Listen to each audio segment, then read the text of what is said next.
Mengingat minimnya informasi ke masyarakat desa mengenai pendaftaran tanah sistematis lengkap atau PTSL, pihak BPN Kabupaten Lebong melaksanakan sosialisasi mengenai hal tersebut kepada masyarakat desa langsung di Balai Desa, Desa Limopit, 10 Maret 2021. Dalam sosialisasi ini, selain pihak BPN, turut hadir Camat Lebong Sakti, perwakilan Pemkab Lebong, pemerintah desa, baik kepala desa dan perangkat desa, serta masyarakat Desa Limopit. Tujuan dari sosialisasi ini yaitu agar PAD Kabupaten Lebong naik melalui jual beli tanah agar meningkatnya pajak di Kabupaten Lebong.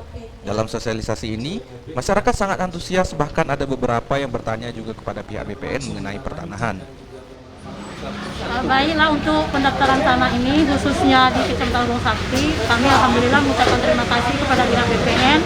Ini memberikan kesempatan kepada warga kita yang belum memiliki sertifikat tanah untuk membuat sertifikat tanah sebagai jaminan hak kepemilikan. Jadi kalau supaya nantinya tidak terjadi apa-apa lagi masalah tanah. Harapan kami ke depan, karena ini sesuai dengan PP 24 tahun 1997, ini dilaksanakan secara berkesinambungan terus-menerus. Untuk ke depan harapan kami ini untuk desa-desa lain yang belum punya kesempatan untuk mendapatkan pendaftaran tanah ini mungkin lebih ditingkatkan lagi, baik jumlahnya, nanti kesempatan bagi desa lain.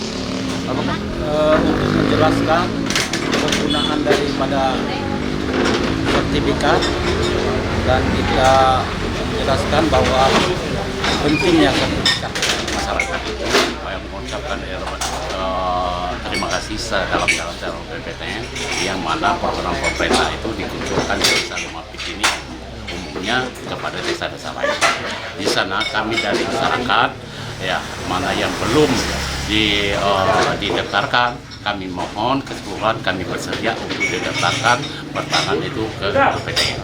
Dari Limopit, Tim Liputan Lebong TV melaporkan.